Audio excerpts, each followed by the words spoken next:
बीच रूस ने यूक्रेन को मिलने वाले F-16 लड़ाकू विमान की वजह से परमाणु जंग की आशंका जताई। जेलेंस्की की मांग पर हॉलैंड समेत यूरोप के कुछ देश जल्द ही ये घातक विमान यूक्रेन को देंगे। लेकिन रूस के विदेश मंत्री सर्गेई लैवरोव ने F-16 फाइटर जेट की वजह से परमाणु युद्ध का खतरा बढ़ने की आशंका जता दी। उन्हें डर है कि अमेरिका के इस खतरनाक लड़ाकू विमान की वजह से यूक्रेन जंग की तस्वीर बदल सकती है। इसकी सबसे बड़ी वजह यह है कि F-16 को परमाणु हथियारों के साथ भी लैस किया जा सकता है। यानी कि आने वाले दिनों में रूस पर भी परमाणु हमले का खतरा मंडरा सकता है, क्योंकि रूसी सेना कई बार यूक्रेन पर परमाणु बम बरसाने की धमकी दे चुकी है। ऐसे में F-16 फाइटर जेट के जरिए जेलेंस्की के सैनिक भी पलटवार कर सकते हैं। अमेरिका और ब्रिटेन ने हाल ही में जेलेंस्की को भरोसा दिया था कि वो उनकी वायुसेना के पायलटों को F-16 लड़ाकू विमान उड़ाने की ट्रेनिंग देंगे।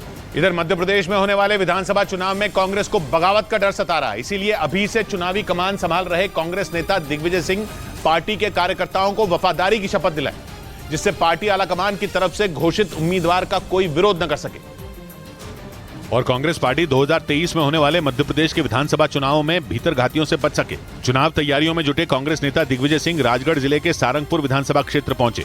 वहां उनके सामने पार्टी के कई नेताओं ने टिकट के लिए दावेदारी जताई, जिसके बाद उन्होंने मंच पर ही सभी दावेदारों को पार्टी के प्रति वफादारी की शपथ दिलाई। वादा करो कि किसी भी हालत में जो घोषित उम्मीदवार के खिलाफ आप चुनाव नहीं लड़ोगे, और चेतावनी भी दी कि भीतर घात करने वालों को पार्टी से बर्खास्त कर दिया जाएगा। इस बीच अमरनाथ यात्रा शुरू होने से पहले खुफिया एजेंसियों ने दावा किया कि आतंकवादी संगठन अमरनाथ यात्रा पर हमला करने की साजिश रच रहे हैं और पाकिस्तान की खुफिया एजेंसी ISI ने इसकी जिम्मेदारी रफीक नाई और मोहम्मद अमीन नाम के आतंकवादियों को सौंपी है, जिसकी वजह से सुरक्षा एजेंसियां पहले से ही अलर्ट मोड पर आ गई। खुफिया सूत्रों के मुताबिक आतंकवादी 31 जुलाई से शुरू होने वाली अमरनाथ यात्रा को निशाना बना सकते हैं और ISI ने इसकी जिम्मेदारी रफीक नाई और मोहम्मद अमीन भट्ट नाम के आतंकवादियों को सौंपी है। खुफिया एजेंसियों ने दावा किया कि इन आतंकियों को पहले ही राजौरी समेत पीर पंजाल और चिनाब घाटी में आतंक बढ़ाने की जिम्मेदारी दी गई और ये इस वक्त पाकिस्तान के कब्जे वाले कश्मीर यानी LOC के पार मौजूद हैं। इसलिए LOC और अंतर्राष्ट्रीय सीमा पर सुरक्षा एजेंसियां पूरी तरह से अलर्ट मोड पर हैं, ताकि अमरनाथ यात्रा में आने वाले यात्रियों को किसी तरह की कोई परेशानी न हो।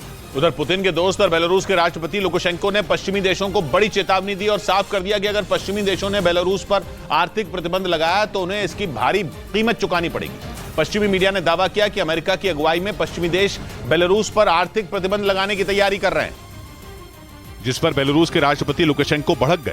उन्होंने चेतावनी दी कि रूस और बेलारूस पश्चिमी देशों की उल्टी सीधी हरकत बर्दाश्त नहीं करेंगे और उन्हें इसकी भारी कीमत चुकानी पड़ेगी।